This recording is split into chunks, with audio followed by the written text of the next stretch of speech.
Hello viewers, welcome to SB institute. তো তোমরা জানো প্রতি সপ্তাহে যেমন আমাদের জিআই এর প্র্যাকটিস সেশনের ক্লাস আসে, ঠিক একই রকম ভাবে এই সপ্তাহেও চলে এসেছে জিআই এর একটা প্র্যাকটিস সেশনের দুর্দান্ত ক্লাস। তো যারা যারা এই ক্লাসটি দেখছো তারা কিন্তু অবশ্যই WBP, KP, lady constable, real এবং এসএসসি যে সমস্ত এক্সামগুলো হয় সেই সমস্ত এক্সামগুলোতে অবশ্যই উপকার পাবে। তো দেখে নেওয়া যাক আজকের ক্লাসের মধ্যে কি কি জিআই রয়েছে এবং সেগুলোকে আমরা কিভাবে সহজে সমাধান করতে পারবো। তো দেখো, প্রথম জিআইটা রয়েছে হলো বলেছে উত্তর পূর্বকে পূর্ব হলে উত্তরকে উত্তর পূর্ব বলা হলে এবং উত্তর পশ্চিমকে উত্তর বলা হলে দক্ষিণকে কি বলা হবে। তো এই ধরনের দিক নির্দেশক কিছু জিআই কিন্তু আমাদের থাকে, সেই জিআই গুলো আমরা কি ডাইরেকশন টেস্ট চ্যাপ্টারে কিন্তু জিআই। তো এই জিআই গুলো কিভাবে খুব সহজে সমাধান করব আজকে দেখে নাও।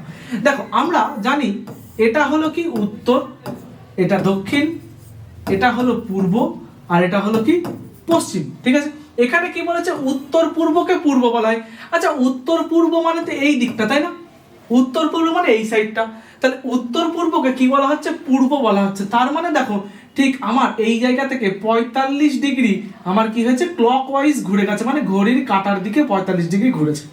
তারপরে দেখো কি বলেছে, বলছে উত্তরকে উত্তর পূর্ব বলা হয়, মানে উত্তর হলো এটা, এটাকে উত্তর না বলে কি বলছে, উত্তর পূর্ব বলছে। তাহলে দেখে এটার ক্ষেত্রেও 45 ডিগ্রি ঘড়ির কাঁটার দিকে ঘুরেছে। ঠিক তারপরে কি বলেছে, উত্তর পশ্চিমকে উত্তর বলা আছে। উত্তর পশ্চিম মানে তো এই দিকটা, তাহলে এই যে উত্তর পশ্চিমের দিকটা, উত্তর পশ্চিমকে কি বলেছে, উত্তর বলেছে। তাহলে এটাও কিন্তু ঘড়ির কাঁটার দিকে 45 ডিগ্রি ঘুরে গেছে। এইবার বলেছে দক্ষিণকে কি বলা হবে। আচ্ছা, দক্ষিণ মানে হলো আমার এই দিকটা, কি হবে 45 ডিগ্রি ঘড়ির কাঁটার দিকে যদি ঘুরে যায় তাহলে কিন্তু এই বরাবর হবে। তাহলে এই বরাবর কোন দিক? দেখো, দক্ষিণ আর পশ্চিমের মাঝখানে, মানে কি অপশন বি, দক্ষিণ পশ্চিম হয়ে যাবে সঠিক উত্তর। ঠিক আছে, তাহলে বোঝা গেল আমরা শুধু দেখে নেব ঘড়ির কাঁটার দিকে না বিপরীত দিকে কত ডিগ্রি করে ঘুরছে, শুধুমাত্র সেটুকু যদি দেখে নিতে পারি একদম সহজে খুব অল্প সময়ের মধ্যে কিন্তু উত্তর করে দিয়ে চলে আসতে পারবো। পরবর্তী দেখবো কি বলেছে, বলেছে 50% 15 সমান সমান 65, 32% 12 সমান সমান 44, 26% 19 সমান সমান 45 দিয়ে বলেছে 43% 27 সমান সমান কত। আচ্ছা, এখানে পার্সেন্ট মানে কিন্তু অ্যাকচুয়ালি পার্সেন্ট নয়। তোমরাও জানো যে জিআর ক্ষেত্রে যা লেখা থাকে অ্যাকচুয়ালি কিন্তু সেই ঘটনাটা হয় না। তাহলে এখানে কি আছে পার্সেন্ট মানে, সেটাই আমরা দেখার চেষ্টা করব। দেখো, 50 আর 15 যোগ করলে কিন্তু 65 হয়। তাহলে এখানে পার্সেন্ট মানে কি পেলাম, যোগ পেলাম। তারপরে দেখি, দেখো এখানে কি বলছে 32 আর 12। আচ্ছা, 32 আর 12 যোগ করলে কিন্তু 44 হয়। তাহলে এখানেও পার্সেন্ট মানে হলো কি যোগ। ঠিক একই রকম ভাবে তাহলে কি হবে, এইখানেও পার্সেন্টের জায়গায় যোগ হবে। তাহলে 43 আর 27 যদি আমি যোগ করি তাহলে কত হয়, অপশন এ হয়ে যায় কিন্তু 70। ঠিক আছে, তাহলে 43 আর 7 হলো 50 আর 20 হলো 70। ঠিক আছে, তাহলে 70 সঠিক উত্তর। পরবর্তী দেখবো কি বলেছে, বলেছে সব গোলাপি হয় ফুল, সব ফুল হয় গোলাপি। তো তোমরা দেখেছো এরকম বিবৃতি সিদ্ধান্ত দিয়ে কিছু জিআই তোমাদের পরীক্ষাতে দেয়, সেগুলো করতে তোমাদের একটু অসুবিধা হয়তো হয়। তো আজকে শিখে নেবো একদম সঠিক একদম সহজ উপায় যাতে আমরা করতে পারি। আমরা করব ভেন চিত্রের মাধ্যমে। কিভাবে? দেখো, গোলাপি, সব গোলাপি হয় ফুল, তাহলে এটা রাখলাম কি গোলাপি। ঠিক আছে, সব গোলাপি বলেছে, তাহলে গোলাপি পুরোটা নিয়ে বানাবো কাকে, ফুলকে। ঠিক আছে, তারপরের লাইনে কি বলেছে, সব ফুল হয় সুগন্ধি, তাহলে এই সমস্ত ফুলের জায়গা নিয়ে আরো বেশি নিয়ে হবে কি সুগন্ধি। এইবার কিছু সিদ্ধান্ত দিয়েছে, সেই সিদ্ধান্তটা কি দিয়েছে, বলেছে কিছু ফুল হয় গোলাপি। আচ্ছা দেখো, এখানে যদি আমার সব গোলাপি ফুল হয় তাহলে কিছু ফুল গোলাপি হবে, কারণ দেখো দেখো ফুলের মধ্যে, ফুলের ছিল এই গোলটা, এই গোলের মধ্যে একটা জায়গা আছে সেটা হলো গোলাপি, আবার কিছুটা জায়গা আছে গোলাপি নেই। তাহলে কি যে জায়গাটুকু ফুলের মধ্যে গোলাপি আছে তাহলে সেই ফুল কটা তো গোলাপি, তাহলে আমরা বলতে পারি কিছু ফুল হয় গোলাপি, এটা একদম ঠিক বলেছে। তারপরে বলেছে কিছু সুগন্ধি হয় ফুল, তাহলে সুগন্ধি হলেই পুরো বড় গোলটা, তার মধ্যে থাকে দেখো মাঝারি সাইজের যে গোলটা সেটা হলো ফুল, তাহলে সুগন্ধির মধ্যেও ফুলের তো একটা জায়গা আছে, তাহলে কিছু সুগন্ধি কিন্তু ফুল হয়। তাহলে আমার কিন্তু এটাও ঠিক বলেছে। তাহলে বলবো কি দুটি সিদ্ধান্ত অনুসরণ করে অপশন ডি আমাদের সঠিক উত্তর। ঠিক আছে, বোঝা গেল? পরবর্তী দেখি কি বলেছে, বলেছে নিম্নলিখিত ক্রমটিতে ভুল সংখ্যাটি নির্বাচন করো। আচ্ছা, আমরা দেখেছি জিজ্ঞাসা চিহ্ন দেওয়া থাকতো, ভুল সংখ্যা নির্বাচন করতে গেলে আমাদের একটু অসুবিধা হয় বা আমরা করতে পারি না। তো আমরা দেখব ভুল সংখ্যা কিভাবে নির্ধারণ করা যায়। দেখো আমরা সবার আগে বের করব দুটো নাম্বার, মানে পরপর নম্বরগুলো রয়েছে এই নম্বরের মধ্যেকার ডিফারেন্স কি আছে। দেখো 2 থেকে 20 এর মধ্যেকার ডিফারেন্স কিন্তু আমার কত, 18। তারপরে আর 20 থেকে 54 এর মধ্যেকার ডিফারেন্স কত, দেখো এর মধ্যেকার ডিফারেন্স হলো হচ্ছে যে আমার 4 আর 3 34। আবার এর মধ্যে থেকে ডিফারেন্স দেখো কত হয়, তাহলে 54 আর 54 হচ্ছে 108 আর 2 হলো মানে 56 হলো। আচ্ছা তারপরে 110 থেকে এর ডিফারেন্স কত, দেখো 110 থেকে এর ডিফারেন্স হলো 2 আর হচ্ছে যে 11 আর হলো 7, ঠিক আছে, তাহলে কত হলো 72। তো এইখানে আমরা একটা জিনিস দেখো দেখতে পাচ্ছি যে 18 আর 72 দুজনে 18-র উৎপাদক, কিন্তু এই 36 আর 54 এর মধ্যেখানে নেই, মানে ওরা অন্য কিছু রয়েছে একটা, তাই না। তাহলে আমরা বুঝে যাব যে এই যে সংখ্যা দুটো রয়েছে এই সংখ্যা দুটোর মধ্যে কোনো একটা সংখ্যায় গন্ডগোলটা আছে। তাহলে কোন সংখ্যায় গন্ডগোল আছে, দেখো এখানে 18 হয়েছিল, তাহলে হয় হতে পারে এখানে 18 ডিফারেন্স হতে পারে, কিন্তু এখানে 18 ডিফারেন্স, দেখো সংখ্যাগুলো আস্তে আস্তে বাড়ছে, আস্তে আস্তে বড় হচ্ছে, তার মানে এখানে 18 ডিফারেন্স হবে না। আচ্ছা এখানে 18 গুণিতক আছে, 18-এর সাথে কত গুণ করলে হয়, 4 গুণ করলে কিন্তু 72 হয়, তাই না। তাহলে এখানে 4 গুণ, তাহলে এখানে 3 গুণ হওয়া উচিত ছিল, এখানে 2 গুণ হওয়া উচিত ছিল, দেখি সেইভাবে মেলে কিনা। তাহলে 18 থেকে 2 গুণ বেশি, মানে যদি এখানে 36 হতো তাহলে 36 হলে এটা কিন্তু 54 জায়গায় 56 হতো, খুব ভালো কথা। আচ্ছা 36-এর পরে তাহলে এখানে 3 গুণ, এখানে 2 গুণ হয়েছে, পরে 3 গুণ হতো, তাহলে 3 গুণ হলে এটা হতো কত আমার 54। আচ্ছা দেখি তো 56-এর সাথে 54 যোগ করলে দেখো 110ই কিন্তু হয়।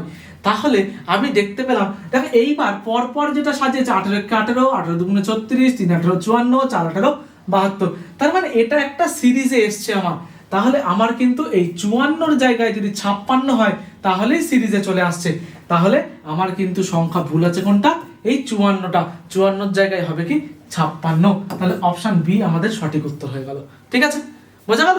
পরবর্তী দেখি আমরা কি বলেছে, বলেছে প্রদত্ত সংখ্যাক্রমে লুপ্ত সংখ্যাটি নির্ণয় করা, মানে এই জিজ্ঞাসা চিহ্ন দিয়ে লাস্টে যে সংখ্যাটা রয়েছে সেই সংখ্যাটা আমরা নির্ণয় করব। তো এটার ক্ষেত্রেও আমরা জানি যে পরপর সংখ্যাগুলোর মধ্যে একটা রিলেশন এস্টাবলিশ করতে হয়। তাহলে এ দেখো 10 থেকে 12 মানে +2, আচ্ছা 12 থেকে 16 কত হলো +4, 16 থেকে 24 মানে হলো +8, আচ্ছা তারপরে হলো কি 24 থেকে 40, 24 থেকে 40 হলো +16।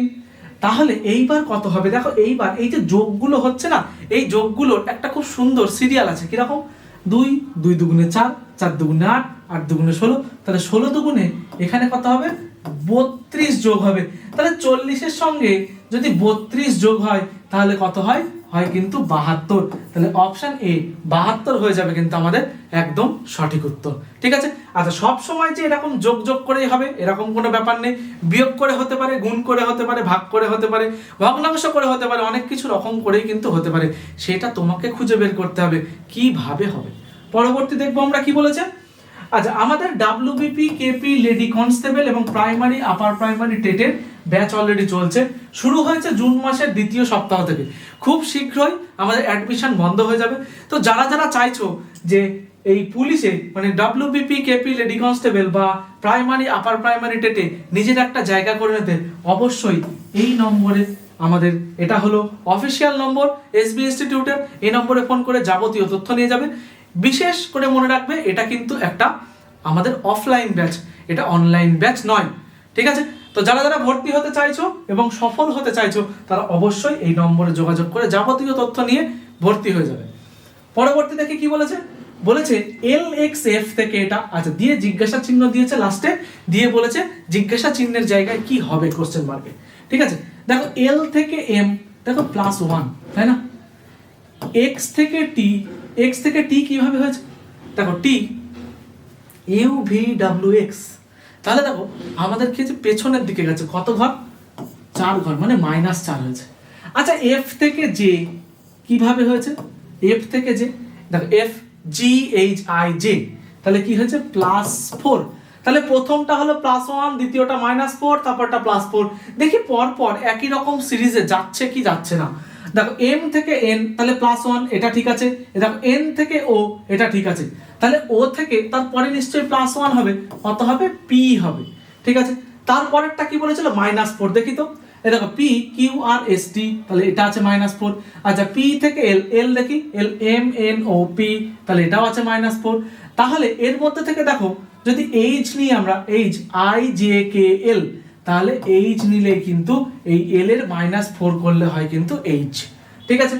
তাহলে পি এইচ দিয়ে একমাত্র অপশন সি একটাই রয়েছে, আমরা আর অন্য কিছু করে দেখব না, আমাদের অ্যান্সার কিন্তু এখানে শেষ হয়ে গেছে, ঠিক আছে।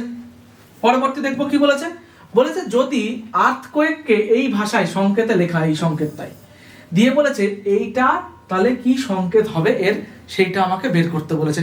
তাহলে এর সংকেত আমরা দেখো এইখান থেকে ই থেকে এম এর ডিস্টেন্স কিন্তু অনেকটা, আবার এ থেকে ও এর ডিস্টেন্সও কিন্তু অনেকটা, মানে একটা ব্যালেন্স ডিস্টেন্স পাওয়া যাচ্ছে না, তাই না। তাহলে এখানে একটা জিনিস আমরা লক্ষ্য করব, দেখো এখানে প্রথমেও ই আছে, শেষে উই আছে, মানে দুটো একই নম্বর আছে, আমরা মানে লেটার আছে, সেই লেটারটাই আমরা দেখব একই সংকেতিক লেটার আছে কিনা। দেখো প্রথমে এম, শেষে এম, তার মানে এখানে এক একটা লেটারের জন্য এক একটা আলাদা আলাদা লেটার সংকেত হিসাবে দেওয়া আছে, তো আমরা সেইটাই দেখব। তাহলে এখানে কি হবে, ঠিক আছে। তাহলে ই এর সংকেত কি দেখলাম আমরা, এম লিখলাম। কিউ দেখো 1 2 3 4 5 6, 6 নম্বরে কিউ আছে, এখানে দেখি 6 নম্বরে কি লেটার আছে 1 2 3 4 5 6, তাহলে এম এর পরে কি হবে এন। আচ্ছা এম এন দিয়ে দেখি তো একটুখানি, এই দেখো এম এন দিয়ে অপশন ডি একমাত্র আছে, আর কোনোটা এম এন দিয়ে নেই, তাহলে অপশন ডি করলে কিন্তু আমার অঙ্কের মানে জিআই এর উত্তর একদম শেষ। পরবর্তী দেখবো কি বলেছে, বলেছে 6 × 6 মানে 33, 7 × 2 মানে 36, 4 × 8 মানে 24, আর 8 × 4 মানে কত সেটাই আমাকে বের করে দেখাতে বলেছে। তাহলে আমরা কিভাবে করব, দেখো 6 × 6, আচ্ছা 6 আর 6কে যদি পাশাপাশি লিখে কি হয় 66, এখান থেকে কি কোনোভাবে 33 আসে, এখান থেকে কি কোনোভাবে 33 আসে, দেখো একে 2 দিয়ে ভাগ করলেই 33 আসে। তারপর আবার দেখো 7 × 2, তাহলে 7 আর 2 পাশাপাশি লিখলাম, একে যদি আমরা 2 দিয়ে ভাগ করি তাহলে 36 আসে। আবার 4 × 2, আচ্ছা 4 × 8, তাহলে 4 আর 8কে পাশাপাশি লিখে 2 দিয়ে ভাগ করলে কত হয়, এই দেখো 24 আসে। তাহলে ঠিক একই রকম ভাবে এখানে 8 আর 4 আছে, তাহলে কি করব 8 আর 4কে পাশাপাশি লিখে 2 দিয়ে ভাগ করে দেব, ভাগ করলে কত হয় 24, অপশন এ আমাদের সঠিক উত্তর হয়ে গেল। বোঝা গেছে তো। তাহলে এটা কিন্তু খুব সোজা ছিল, সহজেই করা যায় বা দেখে করা যায়, এটা খুব কমন, ঠিক আছে। কিন্তু এই ধরনের জিনিস দেয় তোমাদের পরীক্ষাতে, একটু ভালো করে খেয়াল করবে, তাহলে এটা খুব ইজি, খুব সহজেই 1 নম্বর কিন্তু পাওয়া যায়। পরবর্তী দেখি কি বলেছে, বলেছে এইটা ইস্টু এটা, ডবল ইস্টু দিয়ে এটা ইস্টু এটা, এটা ইস্টু এটা, তো এটা কিন্তু একটা সেই প্রপোর্শনের মতো বা সমানুপাতের মতো দেখতে, কিন্তু সমানুপাত ভেবে ভুল করলে হবে না। এখানে সমানুপাত কিরকম, এইটার সাথে এটার যে সম্পর্ক, এটার সাথে এটার সেই সম্পর্ক হবে, আবার এটার সাথে এটারও সেই সম্পর্ক হবে, ঠিক আছে। তাহলে আমরা দেখি কি সম্পর্কে হচ্ছে। এখানে 3টে সংখ্যা দেওয়া আছে, আবার তারপরে দেখো 2টো সংখ্যা দেওয়া আছে, আবার এখানে 3টে, আবার এখানে কিছু একটা হবে, হয় 2টো হবে, এখানে অপশানে যেহেতু 2টো আছে তাহলে 2টোই হবে, তাহলে আবার এখানে 3টে, এখানে 2টো। তাহলে কিভাবে করব, দেখো 2 3 4 আমরা লিখলাম। আচ্ছা 2 স্কয়ার 3 স্কয়ার 4 স্কয়ার এদেরকে যদি আমরা যোগ করি কি হয় 4 3 3 9 4 4 16, দেখো 16 আর 4 20 আর 9 যোগ করলে কত হয় 29, দেখো সেই 29ই কিন্তু এখানে আছে, তাই না। তারপরে দেখো এইটার ক্ষেত্রে কি বলেছে দেখি, এটাও তাহলে একই রকম রিলেশনে আসছে কিনা, 2 1 7, তাহলে 2 স্কয়ার 1 স্কয়ার 7 স্কয়ার তাদের যোগ মানে 4 1 আর 49। আচ্ছা 49 আর 1 50 আর 4 54, এই দেখো আছে 54, তার মানে ঠিক একই রকম ভাবে এটাও রয়েছে, তাহলে কি লিখবো 2 1 9, তাহলে 2 স্কয়ার 1 স্কয়ার 9 স্কয়ার তাদের যোগ, তাহলে 9 স্কয়ার মানে হলো 81, 1 স্কয়ার মানে 1, 2 স্কয়ার মানে 4, ঠিক আছে। 4 আর 1 5, 5 আর 81 কত হয় 86, তাহলে অপশন এ আমাদের সঠিক উত্তর হয়ে গেল 86, ঠিক আছে। তো এইগুলো একটুখানি ভেবে দেখার যে কিভাবে হবে, এটাই মানে খুঁজে বের করার জিনিস, যদি তুমি খুঁজে বের করতে পারো, যত তাড়াতাড়ি খুঁজে বের করতে পারবে তত কিন্তু তুমি পরীক্ষাতে তাড়াতাড়ি করতে পারবে। আর খুঁজে বের করার একমাত্র উপায় হলো, যত তাড়াতাড়ি খুঁজে বের করবে তার উপায় হলো তুমি যত বেশি প্র্যাকটিস করবে তত তাড়াতাড়ি কিন্তু তুমি খুঁজে বের করতে পারবে। ওই জন্য প্রতিনিয়ত প্র্যাকটিস করো, পরীক্ষায় সাফল্য অবশ্যই আসবে। পরবর্তী দেখে কি বলেছে, বলছে একটা নির্দিষ্ট ভাষায় জানুয়ারিকে 4, জুলাইকে 3, সেপ্টেম্বরকে 6 হয়, তাহলে ডিসেম্বর সমান সমান কত? এইটা না একটা ওয়ার্ড জিনিস দিয়েছে, তাই না? জানুয়ারি তো প্রথম মাস, তাহলে 4 লিখবে কেন? আবার জুলাই 3 তো না, 3 তো মার্চ হয়, সেপ্টেম্বর 6 তাও না, তাহলে কেন লিখেছে? এটা কি হিসাবে লিখেছে? দেখো একটুখানি তুমি দেখলে ভালো করে বুঝতে পারবে, এর মধ্যে ভাওয়েল আর কনসোনেন্টের গল্প আছে। তাহলে জানুয়ারিতে এ, ইউ, এ এই তিনটে হলো কি, এরা ভাওয়েল। ভাওয়েল বাদ দিয়ে দেখি কনসোনেন্ট কটা আছে, দেখো 1, 2, 3, 4। তাহলে J N A, J N R Y এই 4টে কিন্তু কনসোনেন্ট আছে, তাই লেখা আছে কি 4। ঠিক আছে, তারপরে দেখো জুলাইয়ের ক্ষেত্রে জে এল ওয়াই এরা হলো কনসোনেন্ট, তাহলে 3টে কনসোনেন্ট হচ্ছে, এখানে 3 লেখা আছে। ঠিক আছে, সেপ্টেম্বর দেখো এস একটা, পি একটা, টি একটা, এম একটা, বি একটা, আর একটা, দেখো 3টে 6টা, তাই 6 লেখা আছে। এবার ডিসেম্বরের মধ্যে খুঁজে বের করবো, তাহলে কটা কনসোনেন্ট আছে, তাই না? তাহলে ডি, সি, এম, বি, আর, তাহলে 3 আর 2 5, তাহলে কনসোনেন্ট কটা? 5টা। তাহলে ডিসেম্বর সমান সমান কত হবে? 5 হবে। তাহলে অপশন সি কিন্তু আমাদের সঠিক উত্তর হয়ে গেল। বোঝা গেল? তাহলে এখানে কিন্তু কোনো সংখ্যা নাম্বারের গল্প নেই, এখানে কিসের গল্প আছে? এখানে ভাওয়েল কনসোনেন্টের গল্প আছে। এটাই তো জিআই, এটাই তো জিআই, যে কিভাবে খুঁজে বের করবে তুমি যে ওটার মধ্যে কি দেওয়া আছে। পরবর্তী দেখবো। আচ্ছা, আজকে আমাদের লাস্ট, এটা তোমাদের হোমওয়ার্ক। তো প্রতিদিনের মতো আমাদের শেষ জিআইটা থাকে তোমাদের হোমওয়ার্কের জন্য। যারা পারবে অবশ্যই কমেন্ট করে জানাবে।